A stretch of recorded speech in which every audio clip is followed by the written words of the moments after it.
Imagine this. You walk into a toy store and suddenly you see that one particular kit you've been searching for. You reach for your wallet, it's empty.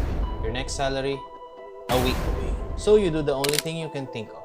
Hide it behind the shelf, hoping it would still be there when you come back. A week later, you return, and it's gone.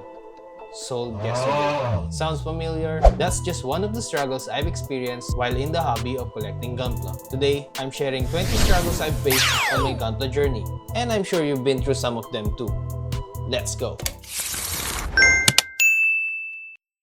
First one, and I know most of us struggle with, is money. Let's be honest, Gunpla collecting can be really expensive fast. Have you ever told yourself, I'm gonna buy just one kit this month, but you ended up buying 3 in one purchase? Welcome to the club. Instead of saving for the kit you wanted, you fall into the trap of those tempting credit card installment promos. Speaking from experience, that's exactly what happened with my MGEX Strike Freedom, and it definitely did hurt my monthly budget. So my advice, don't do what I did. That was a mistake I'll never repeat. Having debt adds stress, and buying Gunpla should never be stressful. The best thing to do, plan and save. Buying a kit should feel guilt-free, not like you just made a big financial mistake. But budget limitations aren't just about money. It's about self-control, planning, and accepting that you can't have everything that you want. Well, at least not right now. But honestly, that's part of the hobby. And when you finally save up and buy that kit that you've been dreaming about, the satisfaction, absolutely worth it. Nice. So if your wallet is hurting, just know that you're not alone. This is one of the most relatable struggles in Gunpla collecting. Budget struggles lead exactly to the next one. FOMO, fear of missing out. I remember back in 2022 when the HG Aerial was first released. It was sold out everywhere. Pre-orders disappeared instantly. Collectors were going store to store just to find even one kit at SRP. The HG Aerial launch was more than just a release. It was a moment that everyone wanted the same thing at the same time. I remember asking the store's phone number just so they could text me if a stock has been delivered. And then one day they texted me that they had 2 kits arrived. I rushed to the store immediately. I bought one and I left the other one because I know the feeling of wanting the kit so bad. So yeah, I left the other one for others to buy. But FOMO doesn't stop with the Aerial. If you're from the Philippines like me, then you know the pain of Shopee's PBANDAI drops at 4 p.m. You literally get 1 second to buy before scalper bots take everything. Then you're just left thinking, if only I click faster. Well, apparently there's a technique to buy fast, but I don't know how. And if you know it, please tell me. Teach me how.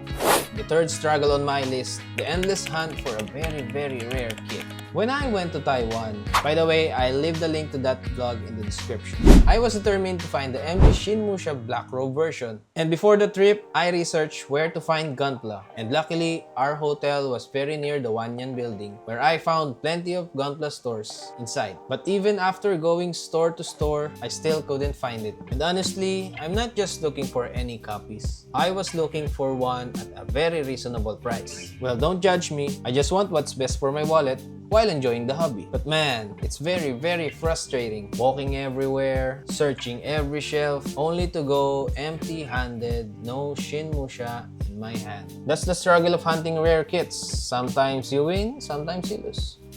My next struggle connects with the previous one. No stock means you have to wait for the reprints. Waiting.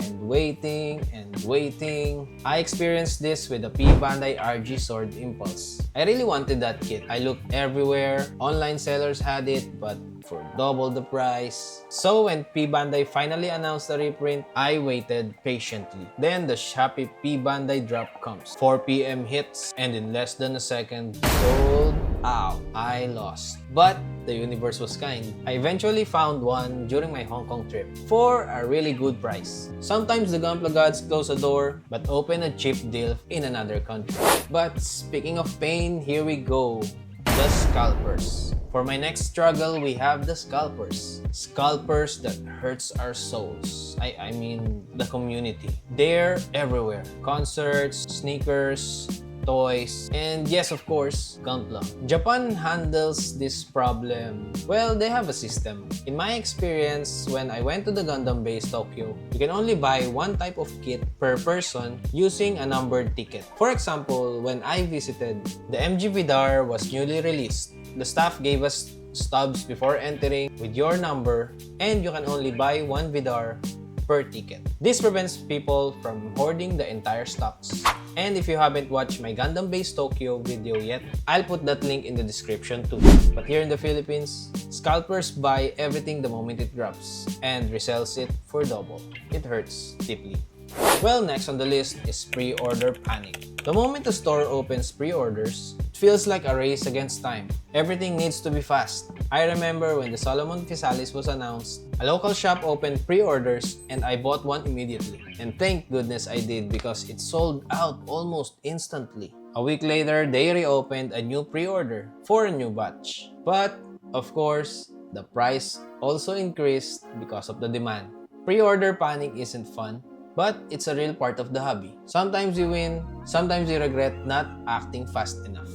I've mentioned this before. For number 7 on the list, the pain of PBANDAI. There was one PBANDAI kit I wanted so badly, the MG X Impulse. I first saw it when Mekagai Kotsu reviewed it, and I instantly fell in love with the design. I spent months searching Facebook marketplaces, online sellers, hoping to find a seller with a reasonable price. But no luck. Prices were insane. So when I went to Japan, I made a mission to bring home an MGX Impulse. And yes, mission accomplished. I found it in my now favorite Gunpla store in the world, the Otachu Akihabara. I also bought the MG Impulse Blanche, but it's still in my backlog right now. So that day was a huge win. Imagine struggling so much, you literally have to go to another country just to get a fair price.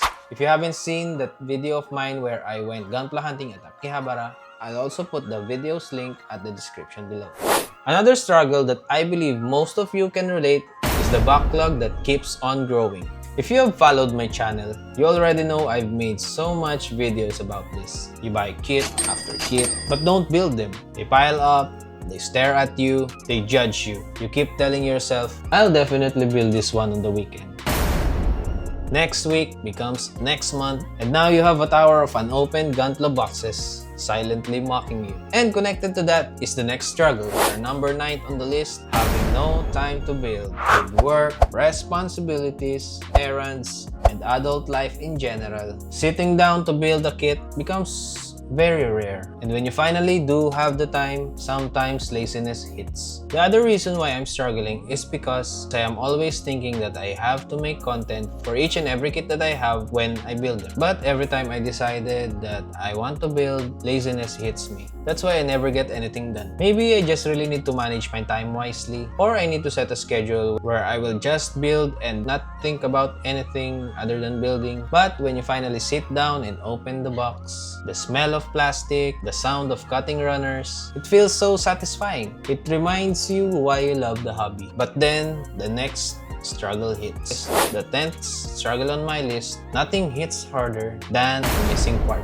Imagine you're building happily, then you notice something doesn't add up. A piece is missing, you check the manual, you check the table, you check the floor, you even check places that physically doesn't make sense. And then you start thinking, was it missing from the box? Did I lose it? Did the black hole took it? One tiny missing part can freeze your build. Some people try to modify the part, some people contact the seller, some just leave the kit unfinished for months. A perfect example for this is my MG Barbatos. If you can see right here, he is missing his chin. Yep, that's right. He is missing the red part in his chin. I built this kit for almost 2 years and I also custom painted it. But only I realized that the chin was missing. And the funny thing is, I only knew that it was missing because a follower commented on my video and he is looking for Barbatos' beard. So it made me think, what's that beard? And then I realized that it was the red chin. And then when I checked, yep, it's gone. But honestly, it still looks good without it. So I didn't bother looking for it. It would just stress me out.